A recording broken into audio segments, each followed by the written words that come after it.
After my obsessive coworker fabricated an affair to break up my marriage, my wife laughed and said, "I don't care if it's true or not, I'll take everything in the divorce." So I blew up both of their lives. Sup Reddit. So my obsessed coworker sent my wife fake screenshots claiming we had an affair. Instead of confronting me, my wife pulled out our prenup and said, "I don't care if it's true. I'm taking everything." They both forgot one critical detail. I document everything. Grab something to eat and enjoy the chaos. I, 34 male, have been working at a mid-sized tech company in Austin for 6 years as an internal auditor. The job's solid, good pay, decent benefits, the usual corporate nonsense about synergy and team-building exercises. Nothing special, but it paid the bills, and then some. More than enough, actually, since I was the only one bringing home a paycheck. My wife Kendra, 32 female, and I had been married 8 years. High school sweethearts, whole romantic backstory, blah blah blah. She'd tried a few jobs early in our marriage, retail, receptionist work, some admin stuff, but never stuck with anything longer than 6 months. Always had an excuse. Boss was terrible. Co-workers were mean. The commute was too long. The work was beneath her. Eventually, she just stopped trying. Said she'd focus on building something from home. And by that, she meant starting a new money-making scheme every 6 months that never made a dime. First, it was selling essential oils. Then she got into making custom jewelry on Etsy that sat in boxes in our garage because nobody bought them. Then it was some Instagram influencer nonsense, where she'd post photos of our house and talk about lifestyle optimization to her 73 followers. Her latest thing? Drop shipping. She'd spent $3,000 of our money, my money technically, on some online course that promised she'd be making 6 figures within a year. That was 8 months ago. Total revenue to date, $247. Total expenses, north of $5,000 when you counted the course, the website, the inventory she panic bought, and all the Facebook ads that went nowhere. But Kendra was convinced this was it. This was her ticket to financial freedom.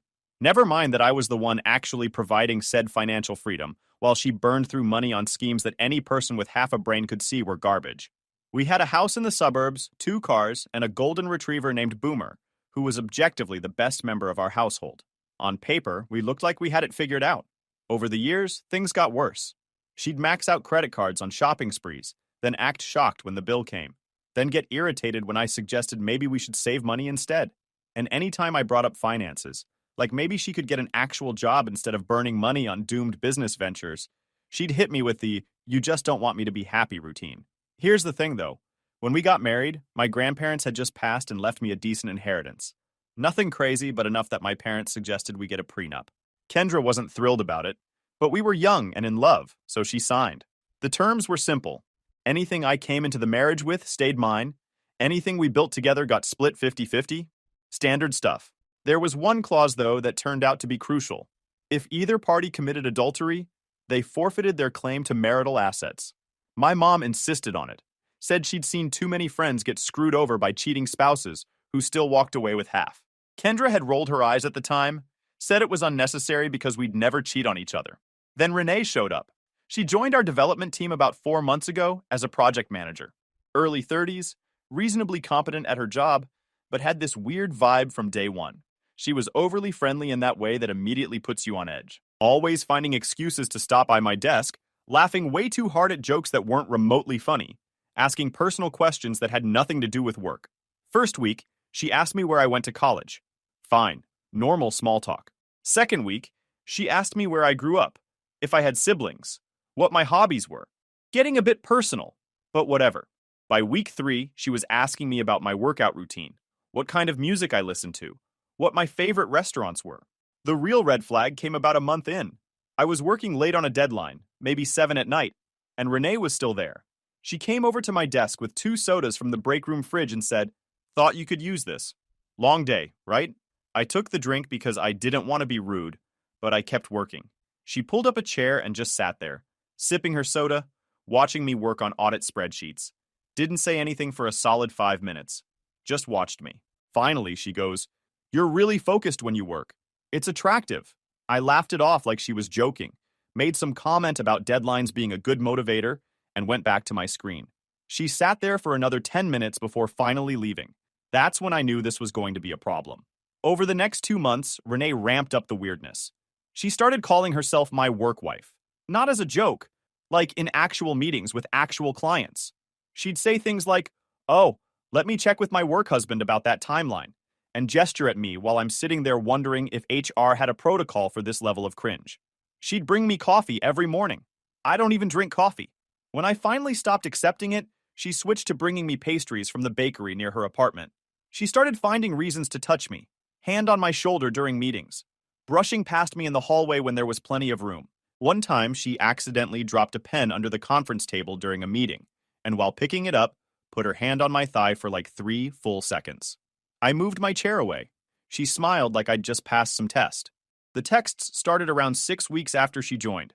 Work stuff at first, quick questions about projects, asking for feedback on documents, normal project manager stuff. But then it shifted. Late night texts asking what I was doing. Messages on weekends asking if I wanted to grab coffee or go for a hike.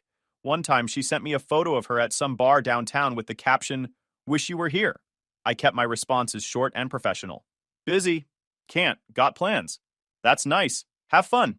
I wasn't trying to be mean, just maintaining basic boundaries. But Renee didn't operate on the concept of boundaries. I mentioned it to Kendra once, maybe 2 months into Renee's employment. Tried to laugh it off like, "This project manager at work keeps doing this weird work wife thing. It's kind of awkward."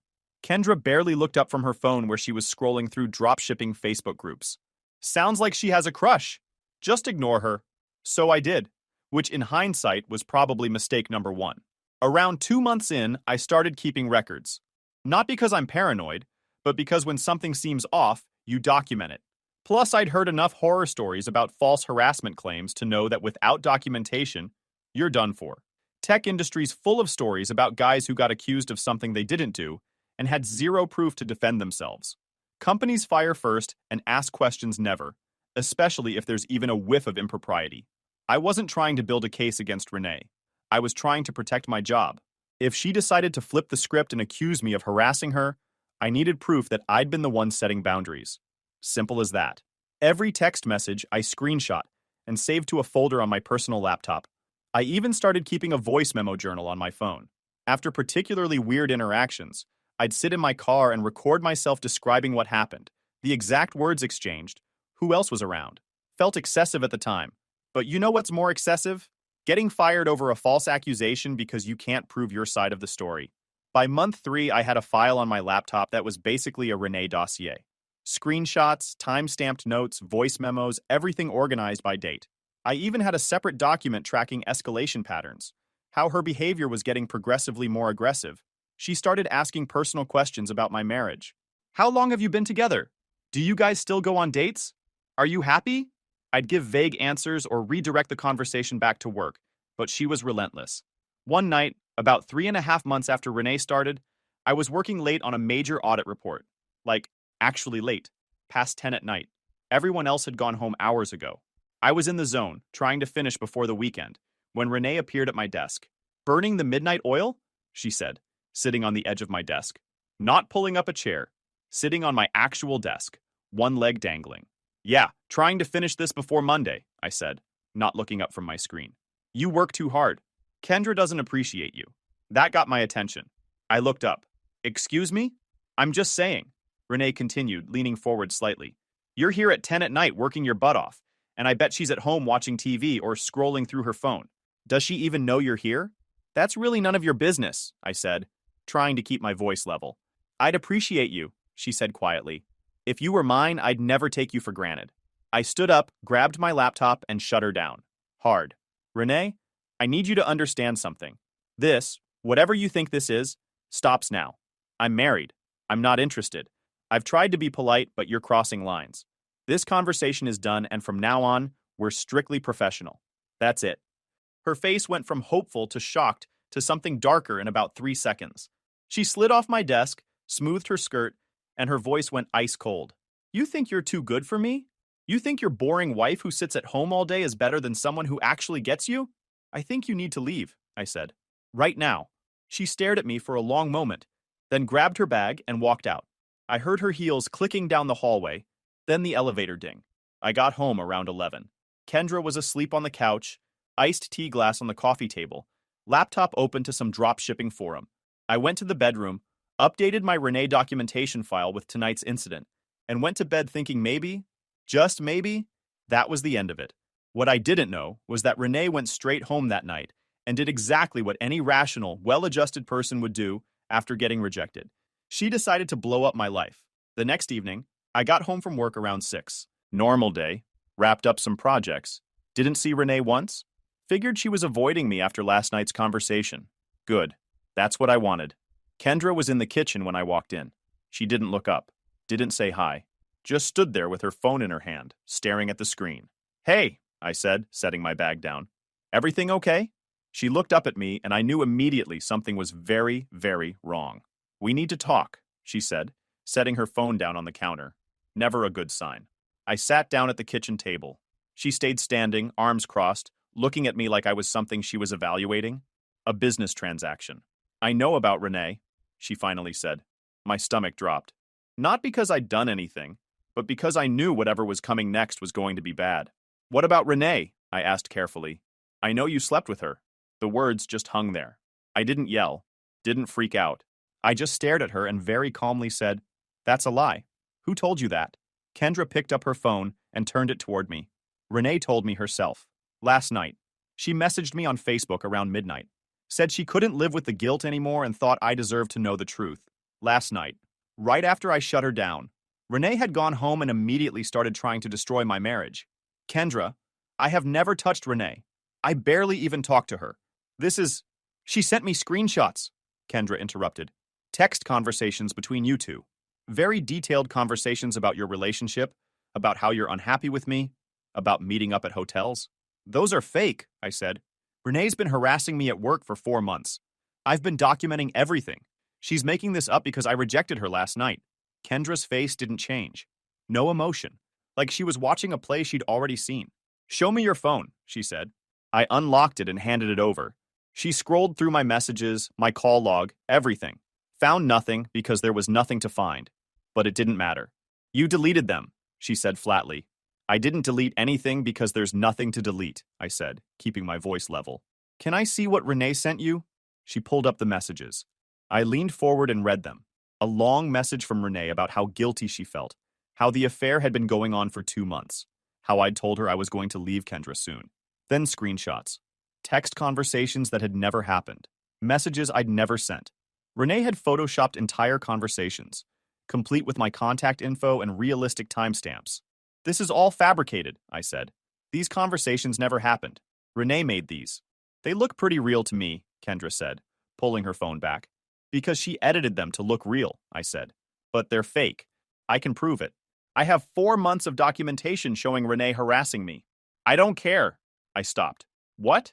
Kendra leaned back against the counter, and for the first time, I saw something in her face that I'd never seen before. Not hurt, not anger, satisfaction. I don't care if it's true or not, she said slowly, like she was savoring the words. What I care about is that I have proof. Screenshots, messages, timestamps, detailed accounts of your affair. The way she said proof made my blood run cold. Kendra, I pulled out our prenup this afternoon, she continued, her voice getting more confident. Read through it real carefully. There's an adultery clause. If I can prove you cheated, I get everything we've built together. You forfeit your claim to marital assets. There it was. She wasn't devastated. She wasn't hurt. She'd spent the entire day since Renee's message figuring out how to profit from it. You saw an opportunity, I said slowly, the pieces clicking into place. Renee sends you fake screenshots, and instead of talking to me, instead of giving me a chance to explain, you immediately went to see how you could cash in. Thank goodness, she said, and there was actual relief in her voice. Finally, I don't have to pretend anymore. Do you know how exhausting it's been? Sitting around this boring house, playing the supportive wife while you work late every night, listening to you lecture me about budgets and savings while I'm trying to build something? The mask was completely off. 8 years of marriage. And I was seeing my wife for the first time. I've been looking for an out, she continued, gaining momentum. Kept thinking maybe one of my business ideas would work, and I could leave on my own terms. But this crazy woman just handed me everything I wanted on a silver platter. I don't even care if you actually slept with her. I have the screenshots. That's all I need. So let me get this straight, I said, my voice deadly calm. You're using fake evidence from a woman who's been harassing me to trigger the prenup clause so you can take everything we built. Not everything, she corrected, and she actually smiled. Everything we accumulated during the marriage. The house equity, the joint savings, your 401k contributions from the last 8 years. All of it. The prenup is crystal clear. Adultery means you forfeit marital assets. And you think a judge is just going to believe this? I think a judge is going to see detailed messages from your coworker describing your affair. And unless you can definitively prove it didn't happen, which you can't, because how do you prove a negative? The prenup clause kicks in. She picked up her water glass. I already called an attorney today. He said I have a solid case. Of course she did. While I was at work, she'd been researching, planning, getting legal advice. The moment Renee's message landed in her inbox, Kendra saw dollar signs. You're unbelievable, I said. I'm smart, she replied. You made good money. I got to enjoy it for 8 years. Now I get to walk away with half of what you've accumulated, and you can go be someone else's problem. She started to walk toward the living room, then turned back. One more thing. Don't fight this. Just accept it, and we can have a clean divorce. You fight me, and I'll make it as ugly as possible. I'll drag Renee into court to testify. I'll make sure everyone at your company knows. I'll ruin you. Or you can just sign the papers when they come. Your choice. Then she went to watch TV like she'd just negotiated a great price on a car. I sat at that table for maybe 5 minutes. Boomer came over and put his head on my lap. My hands weren't shaking. My mind wasn't racing. I was completely, utterly calm. Because I had 4 months of documentation on Renee. I had proof of every single inappropriate thing she'd done. And I was willing to bet money that Renee's midnight message to Kendra, Kendra's consultation with an attorney today, all of it, there'd be a trail. Because people like this always think they're smarter than they are. If Kendra wanted to play games, fine. But she'd picked the wrong guy to mess with. I didn't say a word to her for the rest of the night. Just went to the bedroom, opened my laptop, and started working. Here's the thing about being an internal auditor who's actually good at his job. I understand how systems work. Financial systems, data systems, security protocols, and phones. About a year ago, Kendra got a new iPhone. She asked me to set it up for her, transfer her photos, link her apps, the usual stuff. While I was doing it, I also set up our family sharing account through iCloud. We used it for shared photos, app purchases, location sharing, all that domestic couple stuff. She never changed the settings, which meant her iCloud backup was still synced to the shared account, which meant I could access her messages, photos, everything from my laptop. I know, it sounds shady, but you know what's shadier? Trying to steal half my assets using fake evidence without even pretending to care if it was true. That night, after Kendra went to bed, I pulled up her iCloud messages on my laptop, started scrolling, and holy cow, what I found. Renee's message had come in at 11:47 p.m. the previous night, less than 2 hours after I shut her down at the office. The timestamp told the whole story. I rejected her. She went home, and she immediately tried to destroy my marriage. The message was long, detailed, all fake, but convincing if you didn't know better. How the affair had started innocently. How we'd tried to fight it but couldn't resist. How I'd told her I was unhappy and thinking about leaving. Then came the screenshots. Text conversations that had never happened. Messages I'd never sent. Renee had spent probably hours photoshopping fake exchanges, complete with my contact info and realistic timestamps. Some of them even included message reactions and read receipts. She'd put serious work into this. Kendra's initial response came at 7:23 a.m. She must have seen it first thing in the morning. Is this real? Are you seriously telling me my husband is cheating on me? Renee, I'm so sorry. I know this is awful to hear, but I couldn't keep lying to you. You deserve to know the truth. Kendra, I need to think about this. Then nothing for 3 hours. But here's where it got interesting. At 10:47 a.m., Kendra started a text conversation with her best friend Lena. Lena, holy cow, you're not going to believe what just happened. What? This woman from my husband's work just messaged me saying they've been sleeping together. Sent me screenshots of their conversations. OMG, are you okay? And here's where Kendra showed exactly who she was. I don't even know if I care. I just pulled out our prenup. There's an adultery clause. If I can prove he cheated, I get everything from the marriage. The house equity, the savings, his 401k, all of it. Wait, you're not even upset? Lena, I've been dying in this marriage for years. He's boring as heck, works all the time, and I'm stuck at home trying to make businesses work with no money. This is literally my ticket out, and I get paid. This might be the best thing that could have happened. So you don't even care if he actually did it? Not even a little bit. I have screenshots from his coworker. That's proof enough. I'm calling that attorney my cousin recommended as soon as they open. There it was, in writing. She didn't care about the truth. She saw an opportunity the moment Renee's message hit her phone and immediately started calculating how to profit from it. The conversation continued. Kendra laying out her strategy, how she'd confront me but not reveal she'd already consulted an attorney, how the screenshots were probably enough to trigger the adultery clause, how I'd have a nearly impossible time proving the affair didn't happen. Lena asked, "But what if he can prove it didn't happen? What if he has proof?" Kendra, "How? Even if he didn't do it, he can't prove he didn't. That's the beauty of this.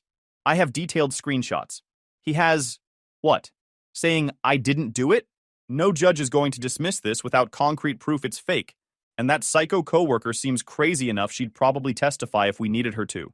She'd spent the entire day planning how to rob me using fake evidence. And she was excited about it. I kept scrolling, found more messages. Her calculating how much she'd walk away with, north of 200 grand when you factored in the house equity, savings, and my 401k contributions. Her already looking at apartments she could afford. Her telling Lena she was finally going to be free from this stupid man. Then I found the messages between Kendra and Renee from this afternoon, after our confrontation. Kendra, he knows. I told him tonight. Renee, what did he say? Kendra, denied it, obviously. Said you made it all up, that he's been documenting you harassing him. Renee, of course he'd say that. Men always deny it. Kendra, doesn't matter. I have your screenshots. That's all I need for the prenup clause. My attorney says it's basically a done deal. Renee, I'm glad I could help you see who he really is. You deserve so much better. Kendra, thank you for telling me. I know it must have been hard. They were coordinating. Not explicitly. Renee probably genuinely believed she was helping Kendra escape a cheater. But Kendra was using Renee's delusion to commit fraud, and she knew exactly what she was doing. Two completely delusional women. Lucky me. I took screen recordings of everything. Kendra's messages with Lena planning the shakedown, her text with Renee coordinating the story, the timeline showing she'd consulted an attorney before even talking to me. All of it. I had everything ready to destroy both of them legally. They had no idea what was about to hit them. I set my alarm for 5 a.m. Tomorrow morning, I was walking into HR. And this time, I wasn't asking for help. I was bringing receipts. I woke up at 5. Kendra was still asleep when I left at 6:30. Good. Got to the office at 7 a.m. Building was mostly empty, just security and a few early birds. I went straight to my desk and pulled up my complete Renee file. 4 months of documentation. Every text, every voice memo, every time-stamped note. Added last night's confrontation and the aftermath. Made sure everything was organized chronologically and indexed. Then I printed it all. Took 30 minutes and probably killed a small forest. But I wanted physical copies. 2 complete sets. One for HR, one for my attorney. At 7:45, I walked up to the executive floor. Our senior HR director usually got in around 7:30. Her office light was on. I knocked. Firm. Professional. "Come in," she called. She looked up from her computer, clearly not expecting anyone this early. "Oh, hello. Is everything all right?" "No," I said calmly. "We have a serious workplace situation that needs immediate attention. Do you have time right now?" The phrase serious workplace situation works like magic on HR people. She immediately closed her laptop and gestured to the chairs. "Of course. Sit down. What's going on?" I sat, placed my folder on her desk, and laid it out. Not frantically. Not emotionally. Like I was presenting an audit report. Because that's exactly what this was. I've been experiencing workplace harassment from a project manager named Renee for the past 4 months. I've documented everything. The harassment escalated 2 nights ago when she made inappropriate advances during a late-night work session. I rejected her explicitly and told her to maintain professional boundaries. Less than 2 hours later, she sent fabricated screenshots to my wife claiming we were having an affair. My wife is now filing for divorce based on these fake allegations. I have documentation of everything, including proof the screenshots were manufactured. Her expression went from confused to alarmed. That's a lot. Can you walk me through it from the beginning?" I opened the folder. Walking her through it was exactly like an audit presentation. Started with the first incident 4 months ago. The escalating behavior. The night I rejected her. Her retaliation by creating fake evidence and sending it to Kendra. She was taking notes. "And you're saying she fabricated evidence after you rejected her? Photoshopped text messages that never existed. I can prove conclusively that no affair occurred. But she sent them to my wife anyway as retaliation. This isn't just workplace harassment anymore. This is a coordinated attack using company relationships to destroy my personal life. She closed her notebook. I need to bring our legal counsel and the head of HR into this. This is beyond my scope. Can you be available later today? I'll make myself available whenever you need me. Good. I'll call you when we're ready. In the meantime, keep your distance from Renee. Don't engage if she tries to contact you. Already planning on it. I went back to my desk and actually worked. Because that's what you do. You execute your job while other people execute theirs. At 2:30, she called. Conference room. Head of HR, legal counsel, the VP of operations. I presented everything. 4 months of documentation. Renee's escalating behavior. The fake screenshots. Kendra's messages proving she knew they were potentially fake, but didn't care. We've reviewed your documentation, the head of HR said when I finished. We need to conduct a formal investigation. Renee's on administrative leave pending the outcome. We'll need several days. The legal counsel added, our investigation focuses on workplace conduct. We can't speak to matters outside that scope. Translation, don't expect us to fight your divorce battle. Fine. I hadn't planned on it. Thursday afternoon, investigation complete. Same conference room. Renee's employment has been terminated for inappropriate workplace conduct, the head of HR said. We're providing this letter confirming we investigated and found no evidence to support allegations of an improper relationship. I read the letter. Dry corporate speak. Following investigation, the company found no evidence to substantiate claims of an improper relationship. Investigation found evidence of policy violations by the employee in question, resulting in termination. Not dramatic, just enough to prove HR didn't buy her story. I left the building and drove straight to a law firm downtown. The attorney had a reputation for being ruthless. Doesn't lose. I walked in with 2 folders. Renee documentation plus HR letter. Kendra's messages with Lena planning the shakedown. The attorney reviewed it for 30 minutes. Your wife's trying to invoke a prenup clause based on fabricated evidence, he finally said. She admitted in writing she doesn't care if the affair happened. She just wants the payout. That's fraud. How soon can we file? Early next week. Divorce petition. Countersuit for emotional distress. Dismiss her prenup claim based on bad faith. Request she pays your legal fees. Do it. Filed Tuesday. Everything attached. Kendra's messages, Renee's fake screenshots, HR letter, my 4 months of harassment documentation. Kendra got served Thursday. Called me 19 times. I didn't answer once. Finally sent a text. Talk to my attorney. All communication goes through them now. She tried calling 12 more times that day. Then her attorney must have told her to stop because the calls ended. The settlement took 6 weeks. Her attorney shut down any fight once he saw the evidence. The messages with Lena were the nail in the coffin. Proof she'd seen a potential fraud opportunity and immediately pursued it without caring about the truth. Her attorney tried arguing the iCloud access was invasion of privacy. Mine pointed out she'd never changed the family sharing settings in a year, and that accessing shared family accounts isn't illegal when you're still legally married. Judge agreed. I kept everything I came into the marriage with. Marital assets got split fault-based. Judge wasn't charitable when someone tries to commit prenup fraud. I got the house. Both cars. Boomer. The savings account. My full 401k intact. She got her personal 401k, $12,000, and her personal belongings. The $23,000 in credit card debt she'd racked up, court made it her sole responsibility. Her drop-shipping inventory sitting in boxes. All hers. Her Etsy supplies? Hers. Her essential oils collection? Also hers. Judge noted in the ruling that attempting to invoke prenup clauses through fabricated evidence constituted bad faith and warranted the imbalanced settlement. Renee's implosion took longer, but was just as thorough. Getting fired for harassment kills careers in a tight-knit industry like ours. Austin's tech scene is small. Word travels fast. She tried getting another project management job. Applied to at least 15 companies according to a mutual connection. Nobody would touch her. After 8 months of failures, she left Texas entirely. Moved back to Ohio. Deleted all social media. An old coworker said she's working retail now. Didn't ask for details. Didn't care. 2 months after the settlement, Kendra texted asking when she could pick up her remaining stuff. I told her Saturday afternoon, 2 o'clock. Be in and out in 30 minutes or I'm donating everything to Goodwill.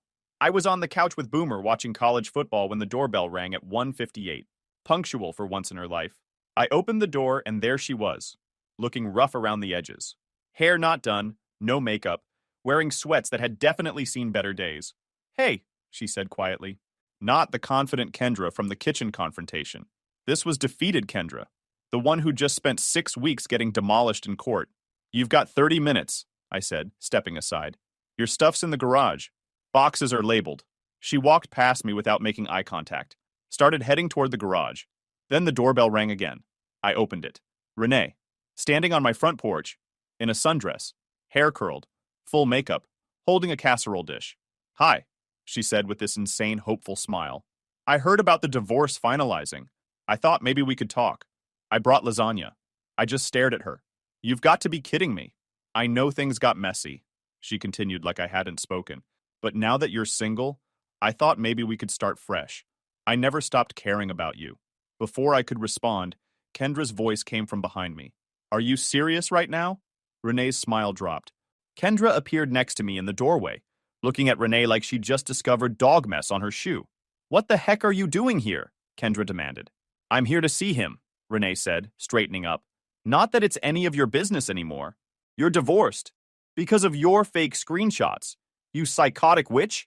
They weren't fake, Renee shot back. We had something real. You just refused to see it. I held up a hand. Okay, let me clarify something real quick. We had nothing. You harassed me for 4 months. I rejected you. You tried to destroy my life. Then you got fired. Now you're standing on my porch with lasagna thinking we're gonna what? Start dating? Are you actually insane? Renee's face crumpled, but she pushed forward. You don't understand. I did it because I love you. I was trying to save you from her. Kendra laughed, sharp and mean. You love him? You don't even know him. You know what you are? A crazy person who cost me $200,000. I cost you? Renee's voice went shrill. You were trying to rob him using my information. You didn't even care if it was true. You just wanted his money. And you wanted him so bad, you were willing to blow up his entire life to get him. Kendra fired back. At least I'm honest about being a gold digger. You're delusional. They were squaring up now, both of them on my porch. Renee still holding her stupid casserole dish. I would have treated him right, Renee said. I would have appreciated him, not sat around spending his money on failed businesses. You would have driven him insane within a month, Kendra snapped. You're a stalker. He rejected you and you couldn't handle it. He rejected you. The court rejected you. You lost everything. Because of your fake screenshots, you psycho... Renee threw the casserole, just hurled the entire dish at Kendra. It hit her square in the chest. Lasagna exploded everywhere, red sauce and cheese sliding down Kendra's sweatshirt. Kendra screamed and lunged, full tackle. They both went down on my porch in a pile of broken ceramic and pasta. I stepped back inside and closed the screen door. Let them fight it out. Pulled my phone and dialed 911. 911, what's your emergency? Yeah, hi. I've got 2 women brawling on my front porch. My ex-wife and the co-worker who got her divorced. Need someone to come separate them before they kill each other. Through the screen, I watched Kendra get Renee in a headlock. Renee was trying to scratch her face. They were rolling around in lasagna. It was honestly impressive how much damage they were doing to each other. Are you just gonna stand there? Kendra shrieked at me, still wrestling Renee. Yep, I said calmly. Police are on their way. I love you, Renee yelled, trying to pull Kendra's hair while simultaneously being choked. We could be happy together. No, we couldn't, I called back. You're banned from my property. That's called trespassing. Kendra managed to pin Renee down. You ruined my life.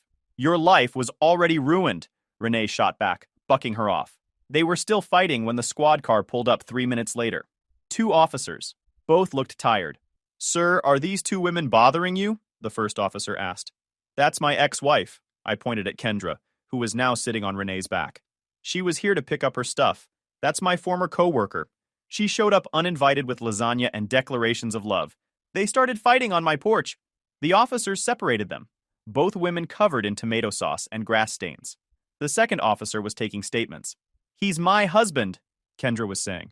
Ex-husband, Renee corrected. Can we just, the first officer said, looking exhausted, can we just get you both to leave the property peacefully?